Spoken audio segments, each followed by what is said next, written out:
So this is about the masculine and feminine archetypes.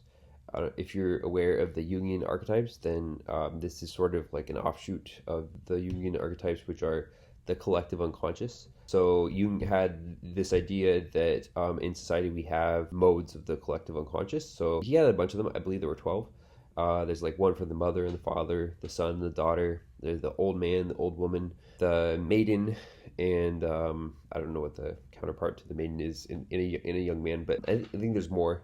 But I don't think he ever described the masculine and feminine, and I've always been curious about that. And earlier this year, it occurred to me that my theory about Maslow's hierarchy of needs being a spectrum actually really tightly overlaps with the traditional gender roles, which is to say that I think that the masculine archetype is to prioritize your existential needs.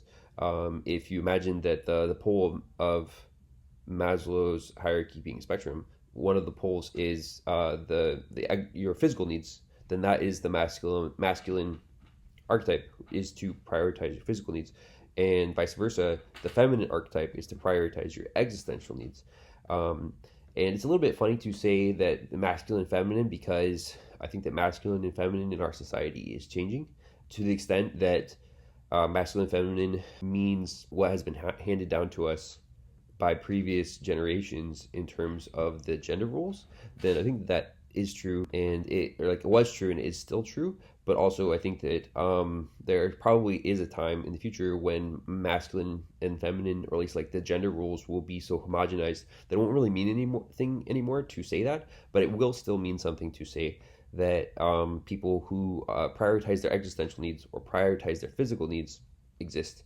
And so yeah, even if you don't use the words masculine and feminine, it still means something to describe people by their prioritization of the existential or physical axes of Maslow's hierarchy.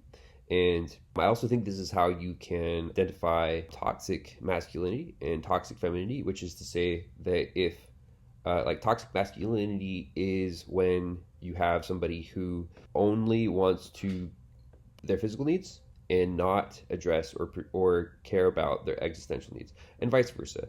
Toxic femininity would be the opposite. It would be somebody who only cares about their existential needs and doesn't want to address their physical needs. Like, I think we're all aware of like the stereotype of like a valley girl, somebody who is too good to, or at least like too feminine and too good to learn practical things, like too good to learn how to use the tools, basic tools, to like change the tire in the car, something that is like a valuable skill that everyone who drives a car should probably know how to do. They're too good for it. They're like, the pride won't allow them to do it, and vice versa. Like, I think that we're all aware of like men who would not engage in anything that they consider to be feminine, like skincare, or taking care of their appearance, taking care of things that like they might consider to be feminine because they don't. I don't know. It's just like for them, or I know, just like being gruff, being mean, being like ultra assertive all the time, never being kind, never being compassionate, and